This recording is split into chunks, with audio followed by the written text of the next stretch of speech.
Yes people, कैसे हैं आप लोग गाइस? होप सो आप लोग गाइस बहुत अच्छे रहे होंगे। मैं बता दूं मैं भी बहुत अच्छा हूं फ्रेंड्स।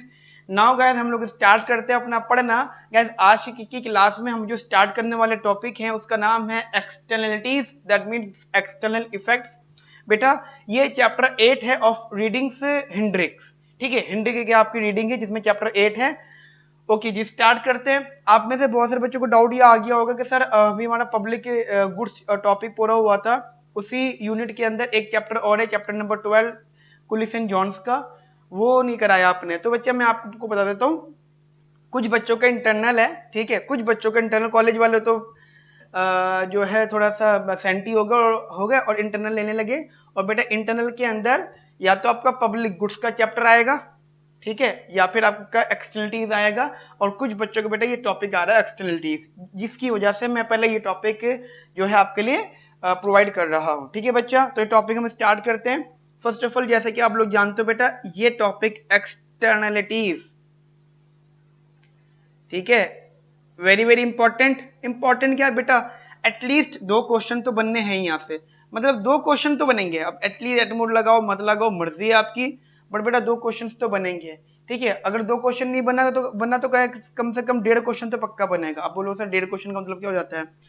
देखो बेटा इस चैप्टर को इन्होंने 3 पार्ट में डिवाइड करा है।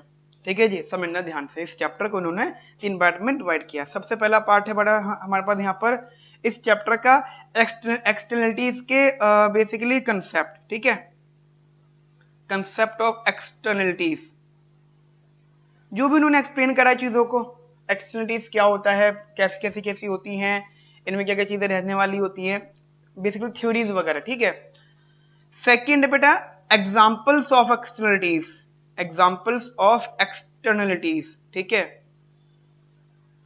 मल्टीपल एग्जाम्पल्स हैं। रीडिंग ने आपको 5 से 6 एग्जाम्पल दिए, नॉर्मली 6 एग्जाम्पल दिए हैं। हम लोग बेटा वो सब एग्जाम्पल डिस्कस करेंगे। ठीक है, और ध्यान रखना इस एग्जाम्पल में थियोरेटिकल क्वेश्चन नहीं होगा, या तो इसमें डेरिवेशंस होंगी, मतलब जो मैं अभी आपको करवाऊंगा, और साथ साथ बेटा एक न्यूमेरिकल होगा। बेसिकली अगर आप सोच रहे हो कि न्यूमेरिकल कहाँ से आना आएगा, तो बेटा न्यूमेरिकल यहाँ से आने के चांसेस बहुत ज्यादा है। कहाँ से? एग्जाम्पल्स ऑफ एक्सटर्नलिटीज से। ठीक है बेटा, उसके बाद को जो यहाँ पे आता है दैट इज टैक्सेशन। ठीक है जी, उसके बाद जो टॉपिक बेटा यहाँ पे ऐड होता है वो है बेटा टैक्सेशन। क्या होता है मेरे बच्चा? टैक्सेशन। ठीक है, तो ये 3 पार्ट में डिवाइडेड है। तो होप तो गाइस हम लोग जल्दी से खत्म कर लेंगे इस चैप्टर को, वेरी वेरी इंपॉर्टेंट चैप्टर। ठीक है जी, चलिए जी स्टार्ट करते हैं हम लोग यहाँ से पढ़ना।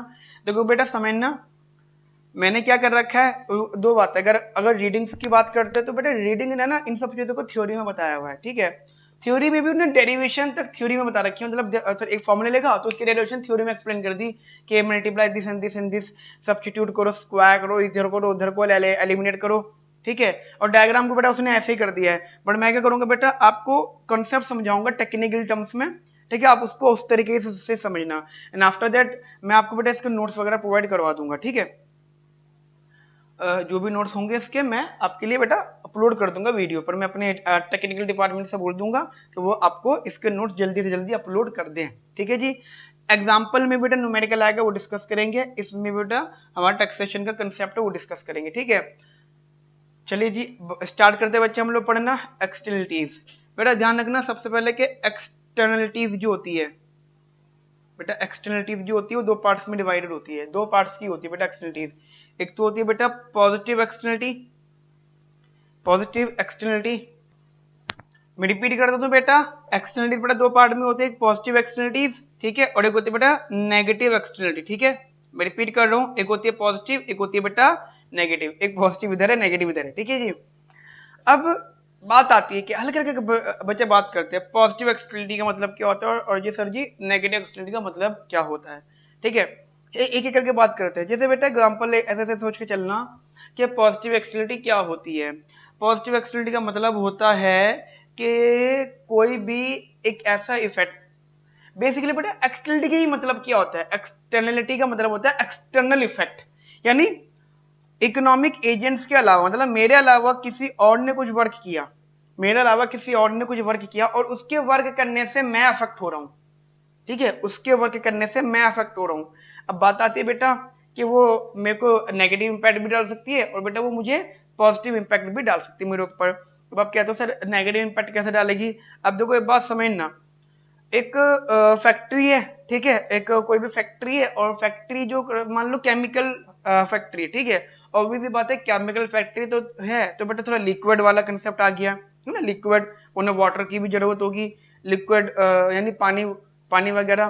तो अब जब बेटा जो उनका केमिकल फैक्ट्री में से जो वेस्ट वाटर होगा, वेस्ट वाटर या कोई भी केमिकल्स हो गए, यानी लिक्विड, लिक्विड मैटर हो गया बेटा, वो कहीं ना कहीं से मतलब समुद्र में, या उसके पास जो लेक है, या उसके पास जो पॉन्ड है, या उससे उससे कनेक्टेड जो भी पानी का तालाब वगैरह जहाँ पे फिशेज होती हैं, यहाँ पे मछलियां हैं, तो बेटा वहां पे हो जाएंगी, है ना बेटा, वो जो पानी वो उधर जाएगा। तो मुझे बस इतना सा बता दो, क्या उस गंदे पानी से, जहरीले पानी से, क्या वो मछलियां मतलब उन्हें, मछलियों को इम्पैक्ट नहीं पड़ेगा? बिल्कुल पड़ेगा उनको इम्पैक्ट, ठीक है। और उनको इम्पैक्ट पड़ने का मतलब होता है जो मछुआरे हैं, जो फिशरमैन है, उनको इम्पैक्ट पड़ रहा है, ठीक है बच्चा। यानी केमिकल फैक्ट्री का जो हार्मफुल जो है मैटर है, जो हार्मफुल ऑप्टिकल्स हैं या हार्मफुल लिक्विड वाटर, जो भी चीज है, वो अगर नॉर्मल पानी में जाएगा तो फिशेस को दिक्कत होगी, फिशेस बेसिकली मर जाएंगी या दिक्कत आएंगी काफी सारी, ठीक है। जिसकी वजह से बच्चा, जिसकी वजह से क्या होगा, जो फिशरमैन है वो परेशान हो जाएगा। तो बेटा एक तरह का ये एक्सटर्नल इफेक्ट है, जो नेगेटिव एक्सटर्नलिटी का पार्ट होता है, ठीक है बच्चा। क्या होता है? नेगेटिव एक्सटर्नलिटी का पार्ट होता है, ठीक है। सिमिलरली बेटा दूसरा पॉइंट ले आओ आप, ऐसा हुआ कि किसी ने क्या करा अपने, मतलब ये तो बड़ा वो नेगेटिव वाला हो गया। अब बात करते हैं हम लोग पॉजिटिव एक्सटर्नलिटी का। क्या हुआ कि एक एरिया था, एक आदमी रहता था, उसको थोड़ी इनसिक्योरिटी फील हुई, तो उसने क्या करा, गली के दोनों कोनों में गेट लगवा दिए, है ना। हो सकता है उसको रात में चोरों का डर हो या किसी चीज का डर हो, उसने गेट लगवा दिए, उसने अपनी कॉस्ट पे लगवा दी गेट, उनने तो गए अपनी सेफ्टी करी है, ठीक है। या फिर चलो ये तो बहुत बड़ी बात हो गई, हमें सिंपल बात करें, फ्लैट सिस्टम है, एक बिल्डिंग है, 10-12 फ्लैट है, वहां पर लोग रहते हैं, नीचे का गेट खराब हो रहा था तो एक आदमी ने लगवा दिया। वैसे तो कॉन्ट्रीब्यूशन होके होता, लेकिन एक आदमी को इमरजेंसी जरूरत थी, ने कहा जी मुझे से इनसिक्योरिटी फील होती है, उन्हें लगवा दिया, और लोगों ने पैसे भी नहीं दिए। तो ये क्या हुआ, उसने किया तो अपने लिए अच्छा, लेकिन उसका खुद के लिए अच्छा, लोगों के लिए भी अच्छा हो गया, क्योंकि जितनी सिक्योरिटी उसको मिलेगी उतनी ही सेम सिक्योरिटी दूसरे लोगों को भी मिलेगी, ठीक है बच्चा। तो ये चीज समझ के रखना, इसे बेसिकली पॉजिटिव एक्सटर्नलिटी होती है, ठीक है। एक छोटा सा एक एग्जांपल ये हो गया कि मान लो आप हो और आप पीजी में रहते हो, पीजी में रहते हो और आपने कोचिंग, मेरी कोचिंग ज्वाइन कर ली, एमए की या सेमेस्टर 5 की या कोई भी कोचिंग आपने ज्वाइन कर ली, और बेटा आप ऑब्वियसली बात है, मेरी क्लासेस देख रहे हो, मेरे नोट्स नोट कर रहे हो, और आपको जो फ्रेंड है बस उसके मजे आ गए, क्योंकि आप उससे कितना छुपाओगे, अगर आप नहीं हो तो आपको नोट देख लेगा। अच्छा सेम आपके आपके लेवल पे, मतलब जो जो चीज आप पढ़ रहे हो वही सेम चीज उसके पास भी है, बट वो बंदा विदाउट एनी फीस पेमेंट वो आप आपकी साइड से चीजें पढ़ लेगा। बेसिकली आपने अपने लिए अच्छा किया है, आपने अपने लिए अच्छा किया, लेकिन आपके लिए, खुद के लिए अच्छा, उसके लिए भी अच्छा हो गया। इसे कहते हैं बेटा पॉजिटिव एक्सटर्नलिटी, ठीक है बच्चा। बात समझ में आ गई? तो नेगेटिव पॉजिटिव की ये बात होती है, अभी और डिटेल में पढ़ेंगे इसके बारे में बेटा हम लोग, ठीक है जी। चलिए अभी तो फिलहाल हम लोग इतना रखते हैं, ठीक है बेटा, आगे पढ़ते हैं इससे कनेक्टेड, ठीक है। अब समझना ध्यान से, मार्केट एफिशिएंसी जो होती है, चलो ये तो अलग चीज हो गई, अब बात आती है सर जी मार्केट एफिशिएंसी। मार्केट एफिशिएंसी, अब बेटा मार्केट एफिशिएंसी ना दो पार्ट में डिवाइड कर होती है। मार्केट एफिशिएंसी ध्यान रखना, मार्केट एफिशिएंट होती है। अब एक चीज बेटा ध्यान रखना हमेशा, in a public economy we always follows perfect competition, that means always P is equal to MC, और 99.98% केसेस में हम एमसी को हॉरिजॉन्टल मानते हैं, कांस्टेंट, ठीक है बेटा। मतलब ऐसा नहीं कोई सिद्धांत है, लॉ है, ऐसा कुछ नहीं, बट ये कि आसान करने के लिए, ठीक है। जब तक चीजें सिखाई जा रही है तो उतना आसान करके पढ़ाया जाता है आपको बच्चा। मार्केट एफिशिएंसी बेटा दो चीजों पर डिपेंड करती है। सबसे पहली इंफॉर्मेशन है बेटा यहाँ पर, सबसे पहले that is the welfare of each consumer, the welfare of each consumer depended solely on her own consumption decision, on her own consumption decision, ठीक है जी। solely on her own consumption decision. B point, the production of each firm dependent कहते हैं only on its own input and output decision. मतलब जब तक आप एक agent हो, ठीक है, और बेटा एज एन एजेंट जब तक हर चीजें आपके कंट्रोल में, तो एफिशिएंसी आती जाएगी. अब बेसिकली आप ऐसा एग्जांपल करो, आप जैसे पढ़ाई कर रहे हो, ठीक है, पढ़ाई कर रहे हो, आप अपने हिसाब से पढ़ाई कर रहे हो, है ना. आपको पता है कि भाई पब्लिक, जैसे एग्जांपल सेमेस्टर 5 की स्टडी कर रहे हो, आपने पब्लिक इकोनॉमिक्स से, इंटरनेशनल इकोनॉमिक्स से, डेवलपमेंट इकोनॉमिक्स से, या फिर एक्स दूसरे सब्जेक्ट्स हैं, फिर इंडियन इकोनॉमिक्स से, फिर कॉलेज के इंटरनल से, कॉलेज के लेक्चर से, फिर मेरे लेक्चर्स हैं, फिर अपनी पर्सनल लाइफ है, फिर अपनी फैमिली लाइफ है, यानी दुनिया भर की चीजें आपके साथ चल रही हैं. आप अपने हिसाब से मैनेज कर रहे हो ना, अपने हिसाब से, कोई आपको छेड़े नहीं, आप अपने हिसाब से मैनेज कर रहे हो. अब आपके फादर बोले, मदर बोले, या कोई दोस्त बोले, या कोई XYZ बोले कि भाई ये जो वीडियो है ना, ये जो पढ़ाई, ये टॉपिक है, अभी नहीं, इस टाइम करना, गुस्सा आएगा ना आपको, बहुत गुस्सा आया. क्यों? वजह क्या है? भले वो सही बोल रहा हो, हमें नहीं कह रहा हूं, भले वो ठीक कह रहा हो, सामने वाला बंदा हो सकता है, लेकिन पॉइंट ये कि बेटा वो सिर्फ आपको आपकी लाइफ का एक फेज देख रहा है, आपकी लाइफ का एक फेज देख रहा है, और आप अपनी लाइफ के मल्टीपल फेजेस से गुजर रहे हो, मल्टीपल फेजेस देख रहे हो, तो आप अपने हिसाब से डिसाइड करोगे, ठीक है. जब जब आपके डिसीजन खुद पर डिपेंड होंगे, तो बेटा इकोनॉमी में एफिशिएंसी आएगी. मान लो आपने मेरी एक वीडियो नहीं देखी, या मान लो आपने एक इंटरनल नहीं दिया कॉलेज का, तो आप खुश हो, नहीं दिया ना, आपकी खुद की मर्जी से ली, आपने डिसीजन लिया, ओन डिसीजन थे, आपके खुद के डिसीजन थे, ठीक है. लेकिन अगर कोई और इन्वॉल्व होता है और आपको कोई और चलाने की कोशिश करता है, नहीं जी ऐसे करके ऐसे चलो, ऐसे चल के ऐसे चलो, तो बड़ा इनएफिशिएंसी आएगी. क्यों? क्योंकि वो तो उस टाइम चीजें डिसबैलेंस करेगा, उस टाइम चीजें डिस्टर्ब कर देंगे, लेकिन उसको फिर बैलेंस आपको करना है, फिर बेटा इनएफिशिएंसी आएगी. तो बेसिकली बेटा क्या होता है कि कंजम्पशन एंड प्रोडक्शन, जब तक डिसीजन हमारे खुद के होते हैं बेटा एफिशिएंसी होती है, लेकिन और मजे की बात क्या होती है, जब तक ये सब चीजें होती है, तो ध्यान रखना, तब तक बेटा पैरेटो ऑप्टिमलिटी भी रहती है. हाँ बेटा, थोड़ा सा मैं ये नहीं कह रहा हूँ कि मैं आपको माइक्रो इकोनॉमिक सेमेस्टर 4 का करा रहा हूँ पैरेटो ऑप्टिमलिटी. पैरेटो ऑप्टिमलिटी का मतलब बेटा पैरेटो एफिशिएंसी ही होता है, ठीक है. और मैंने ऑप्टिमलिटी लिख दिया यहाँ पर. बेटा जब तक आपको खुद के डिसीजंस होते हैं और ठीक ठाक चीजें होती है, तो बेटा एफिशिएंसी होती है, पैरेटो ऑप्टिमलिटी रहती है. लेकिन बेटा अगर यहाँ पे कुछ भी होकर मार्केट इनएफिशिएंट हो जाती है, मान लो मार्केट इनएफिशिएंट हो गई, if the market is inefficient, then if the market is inefficient, किसी भी रीजन से मार्केट इनएफिशिएंट हो जाती है, तो बात ध्यान रखना, जो आउटकम होता है ना बेटा, is not Pareto optimum, is not Pareto optimum, ठीक है बेटा. पैरेटो ऑप्टिमम आउटकम बेटा नहीं होगा. बात समझ में आ गया बेटा? क्योंकि जब एक्सटर्नलिटी एग्जिस्ट करेगी, एक्सटर्नलिटी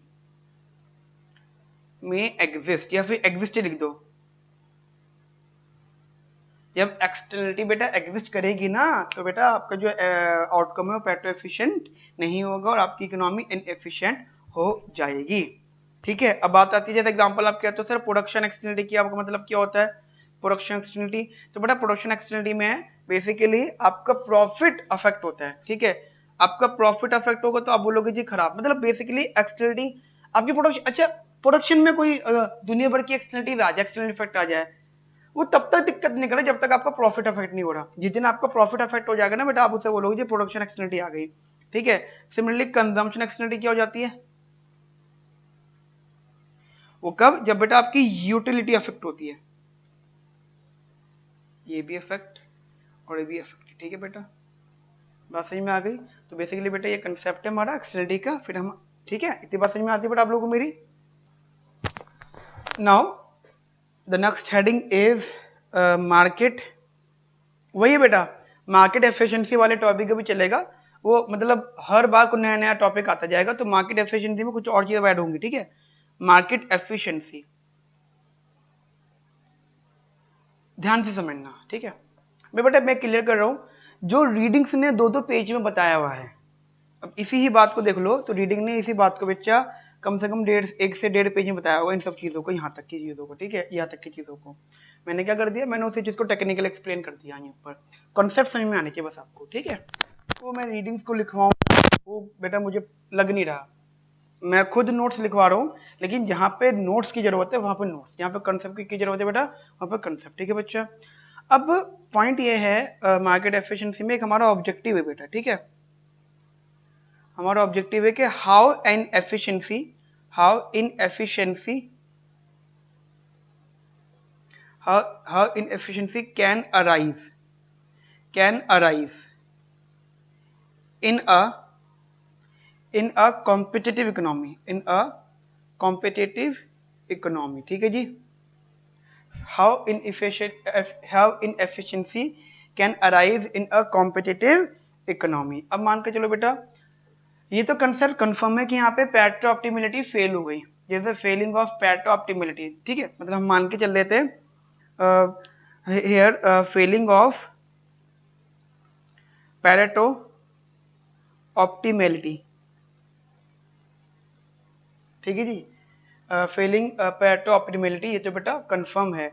अच्छा अब इसका मीनिंग क्या होता है, क्यों इस बात की, क्यों पैरेटो ऑप्टिमैलिटी फेल क्यों हुई है, इस बात के बड़े रीजन भी हैं। क्या रीजन मेरे बच्चा, इस बात के रीजन हैं कि जब हम लोग इनकरेक्ट क्वांटिटीज ले आते हैं इन कॉम्पिटिटिव इक्विलिब्रियम में, when we involve incorrect quantities in competitive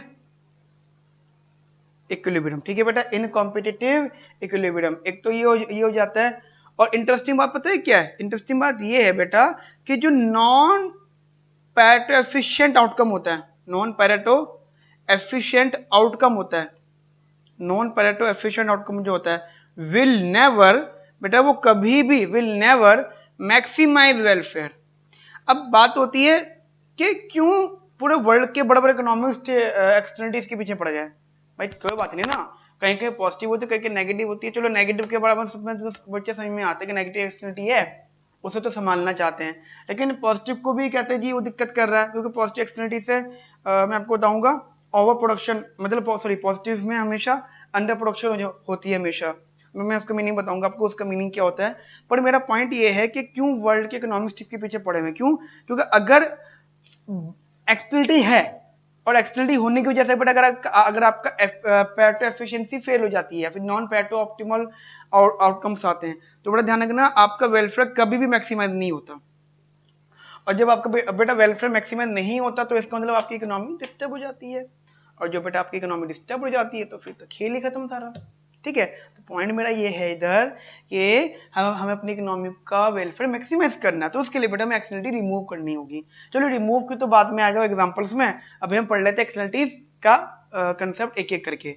इतनी बात समझ में आती है आप लोगों को बेटा, पक्का जी, ठीक है, कंसेप्ट क्लियर आप लोगों को। चलिए जी आगे बात करते हैं हम लोग बच्चा इधर। अब एक एग्जांपल लेके चलो, एक एग्जांपल लेके चलो इधर, क्या मान लो there is a two consumer model. अब मैं बेटा आपको समझाऊंगा एक्सटर्नलिटी मतलब आई कैसे और उसकी आने से यूटिलिटी में कैसे इंपैक्ट पड़े। अभी हम बेटा ये सीखेंगे इसके अंदर फर्स्ट पार्ट, 3 पार्ट में डिवाइड करें मैंने, तो फर्स्ट पार्ट में बेटा हम लोग ये सीखने वाले हैं। एज्यूम करो let's suppose there is a two agents economy, there is a two agents economy, ठीक है बेटा, let's suppose there is a two agents economy है, टू एजेंट्स इकोनॉमी यहाँ पे, ठीक है बच्चा। और मान लो टू गुड्स, ठीक है जी। अच्छा अब थोड़ा तरीका समझना लिखने का, this is agent number 1, this is agent number 1 and basically agent number 2 मैं यहाँ पे लिख दूंगा, उसका जो यूटिलिटी है एजेंट ए का, मैंने यहाँ पे लिखा U A, that is X A plus U A Z A plus V A Z B. अब बोलो सर ये क्या कर दिया आपने, ये क्या लिख दिया आपने, मैं आपको बता दूं बेटा, ये एजेंट नंबर ए का यूटिलिटी, एजेंट नंबर ए का यूटिलिटी उसके गुड पर डिपेंड है।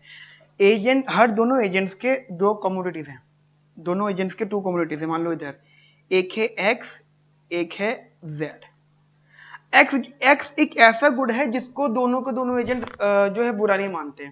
मान लो फूड है, ठीक है, खाना है, खाने को दोनों एजेंट बुरा नहीं मानते, ठीक है। जैसे छोटा सा एग्जांपल, हमारे सामने कोई लंच कर रहा है, हमें उसके लंच करने का तरीका पसंद नहीं आ रहा, हमें उसको खाने का तरीका पसंद नहीं आ रहा, या हो सकता है कि वो जो चीज खा रहा है वो हमें पसंद नहीं आ रही, बट वो उसका फूड है, हम उसको कभी भी एक्सटर्नलिटी नहीं बोल सकते, क्योंकि हमें उसके फूड से मतलब नहीं है और उसका फूड हमें दिक्कत नहीं कर रहा।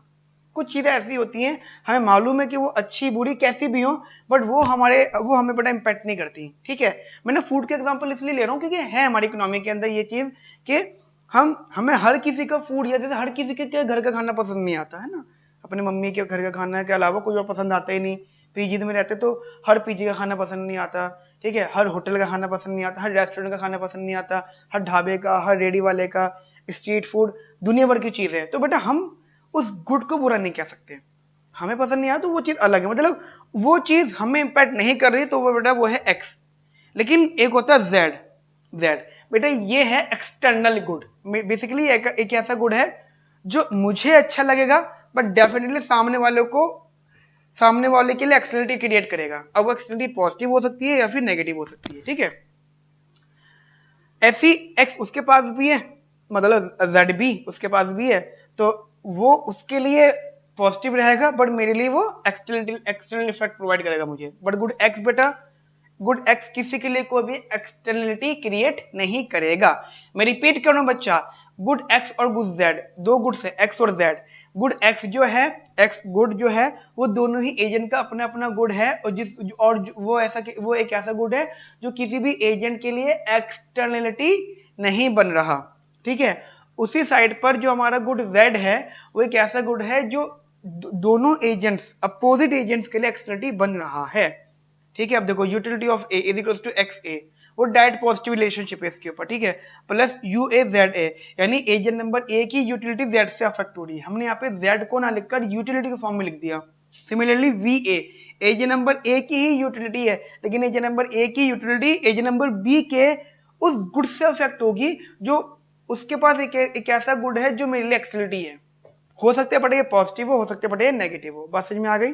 छोटा सा एग्जांपल दे रहा हूं, मेरी एजुकेशन या आपकी एजुकेशन आपके खानदान के लिए, मान लो आप आईएएस ऑफिसर बन गए या आप एक इकोनॉमिस्ट बन गए, बेसिकली आप इंडियन इकोनॉमिक सर्विसेज क्रैक कर लिया, आप आईएएस ऑफिसर बन गए, तो मान के चलो बेटा आप इकोनॉमिस्ट बन गए, तो आपकी एजुकेशन आपके लिए तो अच्छी है ही है कंफर्म, लेकिन आपकी एजुकेशन बेटा आपकी सोसाइटी के लिए, आपके खानदान के हर बच्चे के लिए मोटिवेशन पॉइंट पर सबके लिए क्या हो गई, पॉजिटिव एक्सटर्नलिटी हो गई, ठीक है। मेहनत सारी आपने करी, लेकिन दुनिया वो लाइफ टाइम जो बेनिफिट है आपके साथ साथ आपके जो आपसे जो कनेक्टेड लोग हैं बेटा, सब लोग इसका बेनिफिट उठाएंगे। तो बेटा ये क्या होगी, ये होगी पॉजिटिव एक्सटर्नलिटी, ठीक है।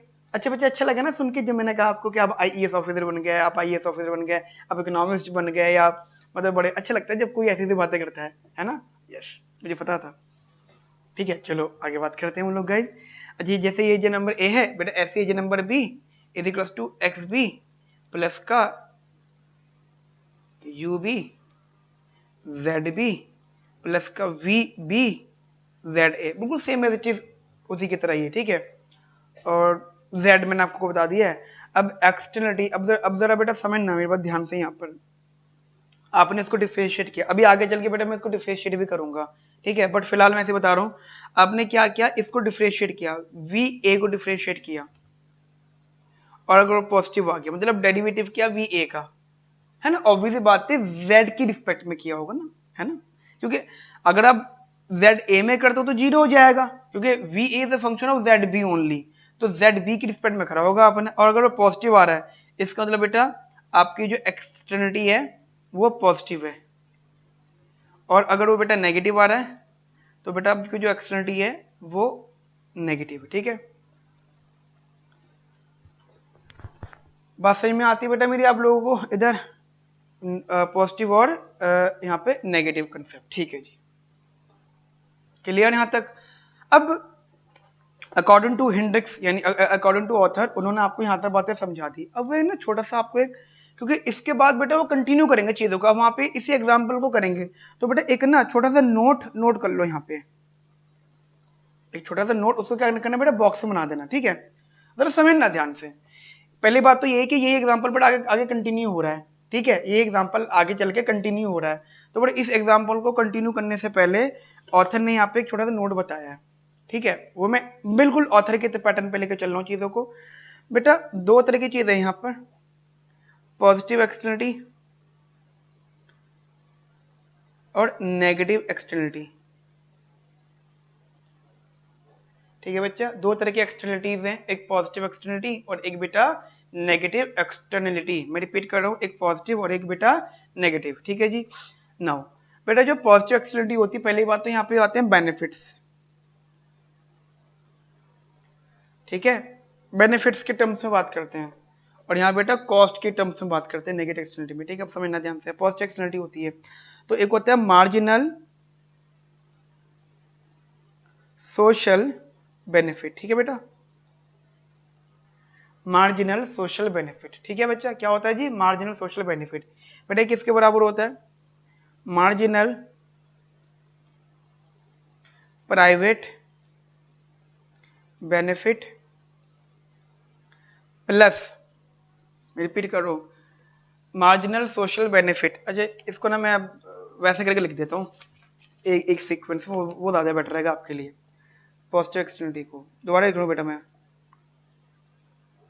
हाँ मैं क्या कह रहा था, marginal social benefit is equals to marginal private benefit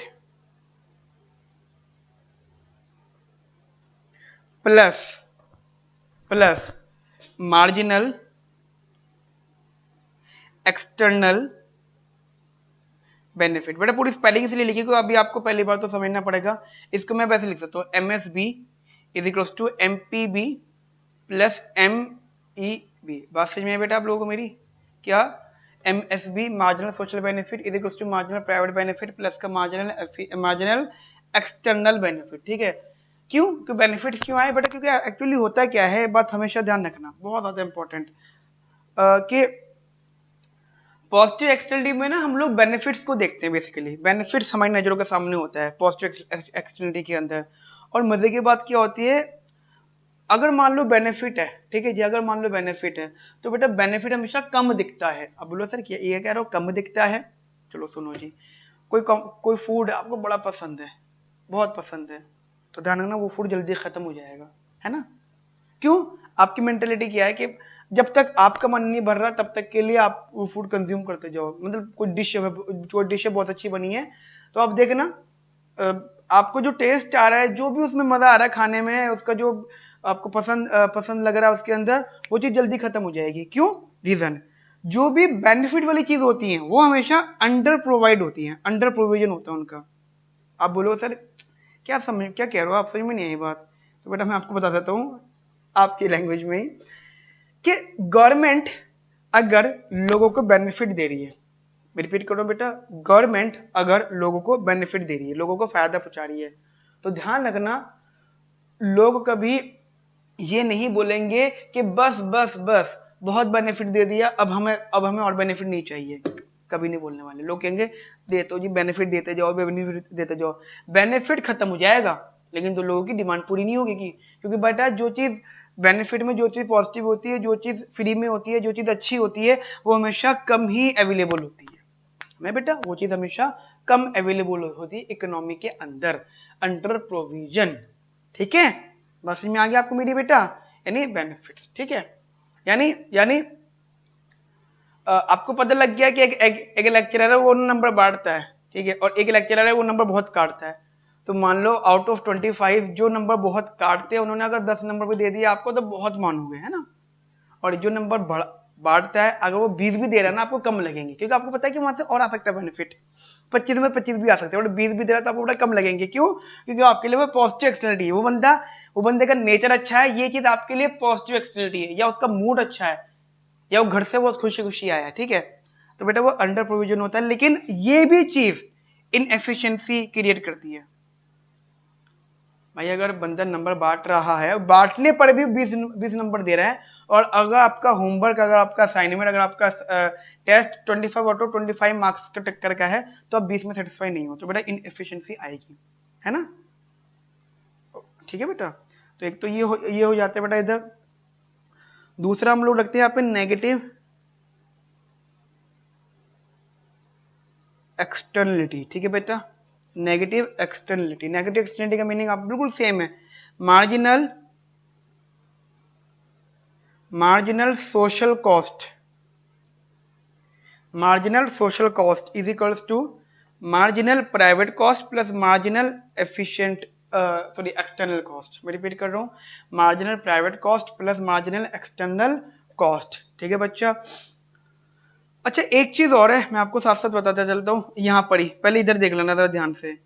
social optimum कहाँ से आता है? सोशल ऑप्टिमम वो आता है बेटा जब marginal social benefit marginal cost के बराबर होता है। ठीक है, मैं रिपीट कर रहा हूँ, सोशल ऑप्टिमम कहाँ से आता है? जब marginal social benefit marginal cost के बराबर होता है। और प्राइवेट ऑप्टिमम कहाँ से आता है बच्चा? जब marginal private benefit marginal cost के बराबर होता है। क्या? जब marginal private benefit marginal cost के बराबर होता है। ये होता है बेटा प्राइवेट ऑप्टिमम। और सोशल ऑप्टिमम होता है जब marginal social benefit marginal cost के बराबर होता है। ठीक है बच्चा, इतनी बात समझ में आई बेटा आप लोगों को मेरी?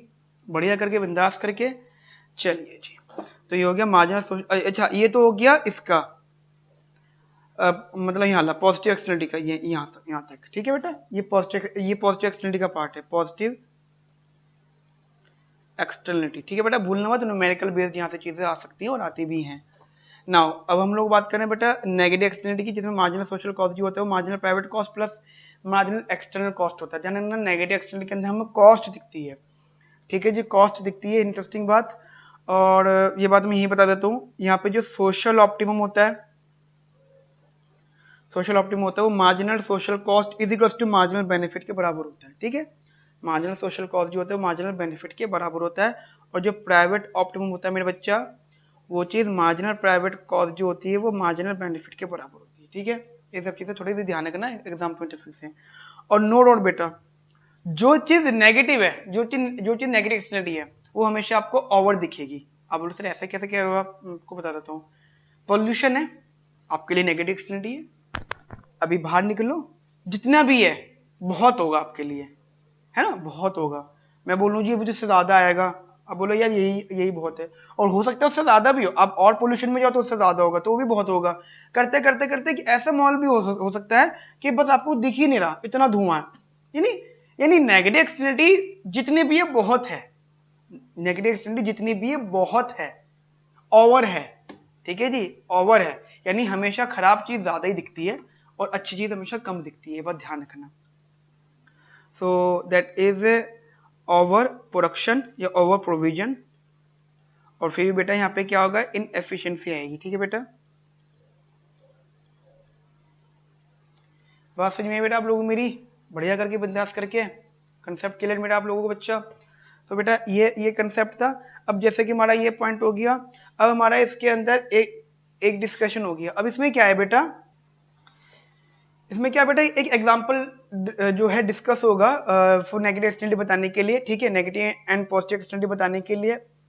ठीक है जी, तो वो एक क्लास होगी। उसके बाद बेटा हमारा जो है एग्जांपल से स्टार्ट हो जाएंगे, जो हमारा सेकंड पार्ट है इसका। ठीक है, तो अब बेटा पहले इतना समझ लो अच्छे से, फिर हम नेक्स्ट टॉपिक हम नेक्स्ट क्लास में स्टार्ट करेंगे। ठीक है बच्चा? ओके बेटा, have a nice day, thank you, bye bye.